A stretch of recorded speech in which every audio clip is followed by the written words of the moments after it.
2023 elections, the fate of the nation. Democracy is not easy form of government because it's never final. It's a living, changing organism with a continuous shifting and adjusting of balance between individual freedom and general order. And that is from Ilka Cheese, an American actress, radio host, and novelist. The enthusiasm and turnout of voters this time has been nothing short of commendable. The road to the 2023 elections has been an emotional and eventful one, with more youth participation and a unified voice despite the unexpected outcomes. Transparency and accountability are the tenets of leadership.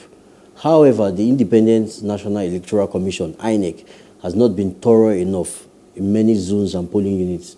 Violence and other irregularities were witnessed in broad daylight, and yet nothing was done about that. These visible irregularities have been a shameful sight for Nigeria, as the international community observed the outcomes and the integrity of our institutions is being questioned. However, the president-elect needs to understand that his current role comes with responsibility of saving the country and nothing short of that. He is saddled with the responsibility of making this country better and livable for everyone, despite tribe, religion, and any other affiliation. My fellow advocates, let's discuss the 2023 general elections. But firstly, I'd like us to show solidarity and commend President Muhammadu Buhari as he donated over $1 million to Turkey, Syria. The death toll now is over 50,000 in Turkey, Syria, the two earthquake. And then President Muhammadu Buhari actually donated $1 million. Before we go back to the election, I just want to hear your take, because some Nigerians are debating why will President Muhammadu Buhari send $1 million to Turkey, Syria. So I just want to hear your thoughts. Victor, let me start with you. What's your thoughts? This is humanity. Just 1 second. Well, I mean, he is the president. I wouldn't really know why he did that. Maybe we're trying to strengthen ties. I mean, politics is quite an interesting, dynamics. Maybe we're trying to strengthen ties, right? International ties. Yeah, trust me, nobody gives $1 million just because they want to support the dirt. Humanity. What do you say? Humanity, right? It doesn't work like that in politics. I mean, no, there's something attached to it. We're not talking of politics now. I'm talking about donating $1 million. But I think he gave that because of something. Okay. What about you? Your thoughts? Honestly, 1 minute, 1 second rather. I have reservations, Okay. right? But I'll just prefer not to Okay. speak. What about you, Dapo? Polu, Yeah. What's your thoughts? I think it's okay. Very good. Actually, Nigeria has always been taken during COVID. European aid, US aid. So give and take. Life is about giving and take. We have a lot of Nigerians that may have died here too. Just like a Ghanaian footballer that was sent back home, his corpse.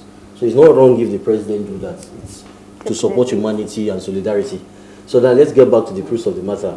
Now, BVAS, Bimodia Voters Accreditation System. The too much boasting about BVAS, the effectiveness and efficiency of BVAS and the speed, swiftness of BVAS. But the case needs to be. So I want to hear your thoughts. BVAS, what do you think about transmission of results? Do you think there's something the INEC chairman got mixing, or something missing in INEC? Because of course, a lot of problems, network problem, everybody's making an excuse. Every polling unit, network problem. So we don't know whether the network was actually bad or maybe it's just an excuse. So what do you think? I mean, I'm in tech, right? I was discussing with a friend. I mean, tech bros have just handled the election. It doesn't take, what is BVAS? Like in a country where Nigeria is the giant of the tech ecosystem and BVAS is failing and things like that, it's laughable.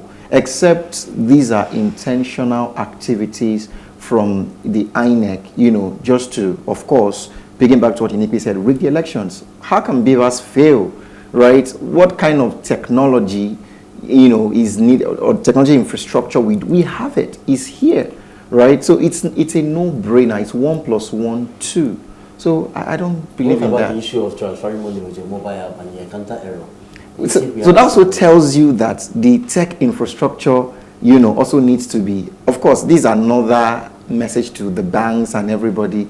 We need to up our tech infrastructure. I was in Kenya and I didn't spend shillings. I had shillings, but I wasn't spending shillings. I was spend cash. You mean you that's spend shillings, but not cash? Yes, I wasn't spending shillings in cash. Yeah, thank you. But I was spending shillings, with soft M-Pesa. So that's what we're using. And the market woman knows M-Pesa. The bus conductor knows M-Pesa. Everybody knows M-Pesa. And no, it was almost a cashless. You have a mobile app you used to pay for bus. Yes, it was even a code. Like you just dial a code and then you're able to transfer shillings to another person. The Okada rider uses that. So it's a no-brainer. So we can do this. Okay, INEC, I'm going to come to you. Voter harassment. Voters harassment. You saw what happened in, was it Oshodi, right? We saw the video of a certain individual, saying that some certain individuals, some type of individuals in Lagos, if you are not voting for a certain party, leave this place. And it's not already, in fact, before that time, you had the audio video that was circulating where a supposed landlord or something was threatening tenants or dwellers or something like that. Look, if we ask you to vote for social party and you don't, we're going to send you away. So what do you think about this? Voters harassment and inducement. I mean, this is a democratic society, or so to say, right? So I feel like people, Nigerians, citizens should be given the liberty to express their civic and electoral rights.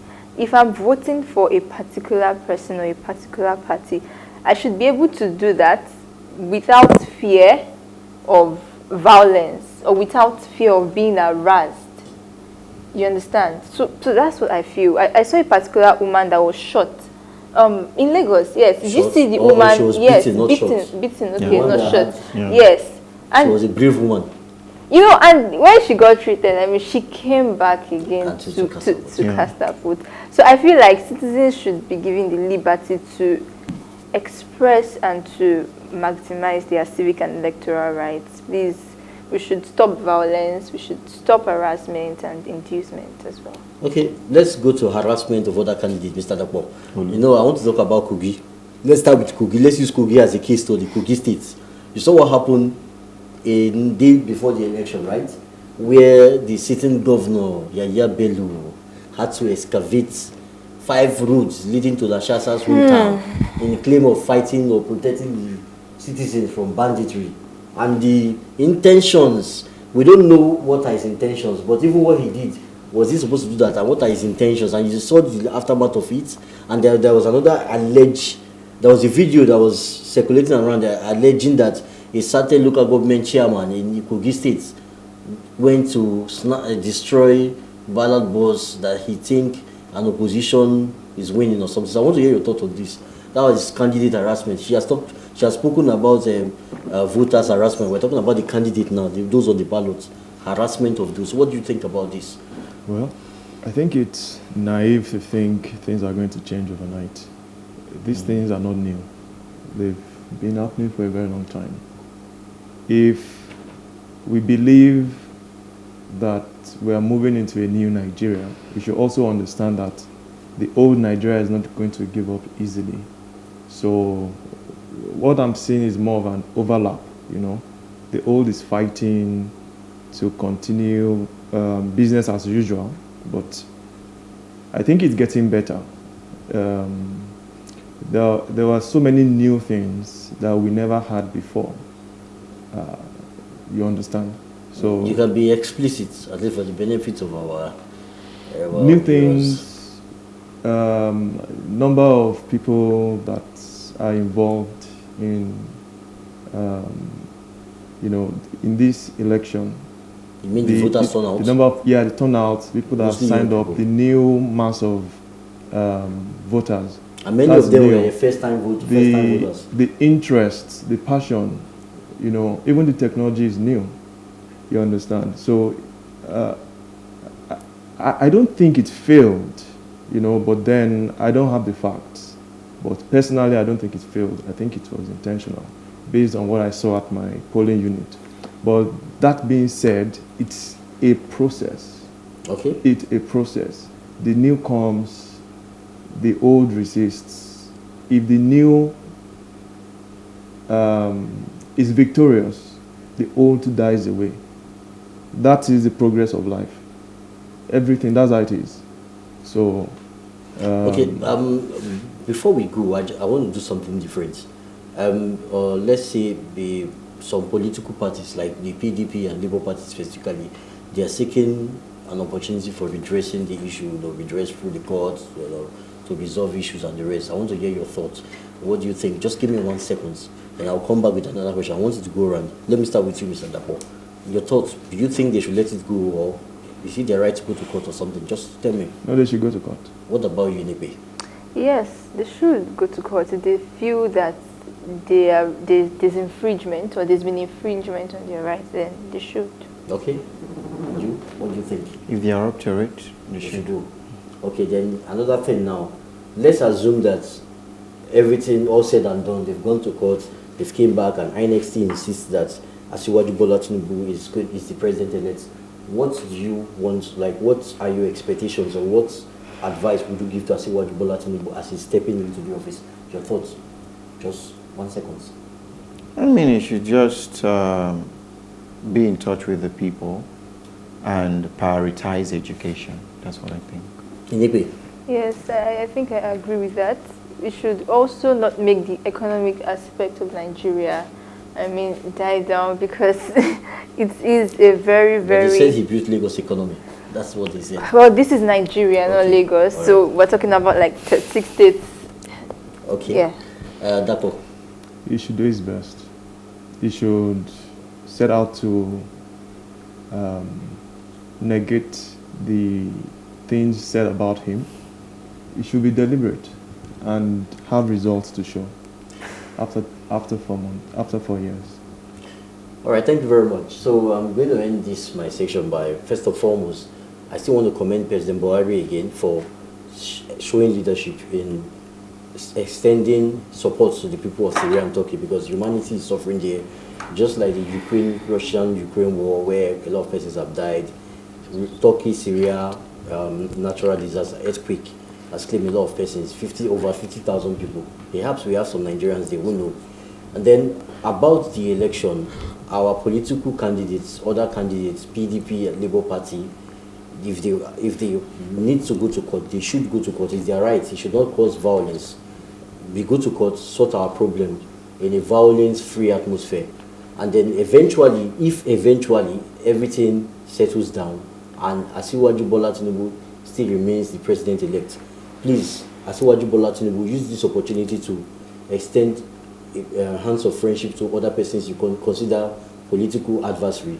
Go around the country, make peace with people. Build rewrite your story. People always, a lot of persons have different opinion about him. So this is an opportunity for him to rewrite his story and let people see him, the man in him, and act presidential, very importantly. Thank you very much. Amodu Inikpi, Victoria, is next after the break.